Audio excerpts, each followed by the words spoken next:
Turkey wants to open an embassy in East Jerusalem, President Recep Tayyip Erdogan has said after rallying Muslim leaders from across the world to recognize it as the capital of Palestine. It is not clear how he would carry out the move, as Israel controls all of Jerusalem, calling the city its indivisible capital. Palestinians want the capital of a future state they seek to be in East Jerusalem, which Israel took in the 1967 war and later annexed in a move not recognized by the rest of the world. The Turkish embassy, along with others from around the globe, is currently in Tel Aviv. Turkey's President Recep Tayyip Erdogan has announced his country intends to open an embassy in East Jerusalem, where Palestine wants its capital to be. He is pictured at an extra summit of the Organization of Islamic Cooperation in Istanbul this week. Erdogan and the leaders of 57 other Muslim countries came together to form a united front against U.S. President Donald Trump's recognition of Jerusalem as Israel's capital, not Tel Aviv.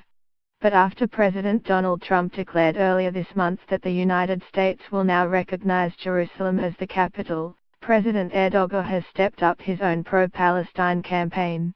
He said in a speech to members of his Alaska party in the southern Turkish province of Karama today, "God willing, the day is close when officially, with God's permission, we will open our embassy there."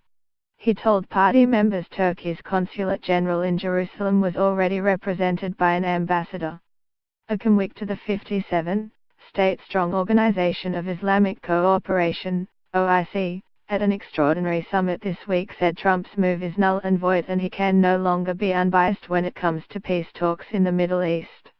President Donald Trump declared earlier this month that the United States will now recognize Jerusalem as Israel's capital. Pictured holding declaration, President Erdogan has stepped up his own pro-Palestine campaign.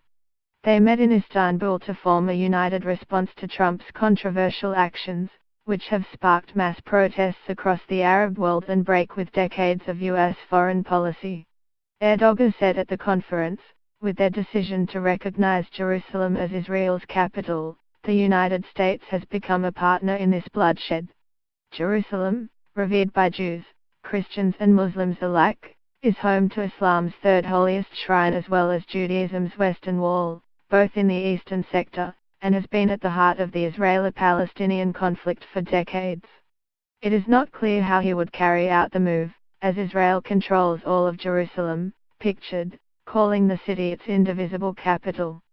The US and Israeli flags are pictured flying on the roof of an Israeli settlement in East Jerusalem.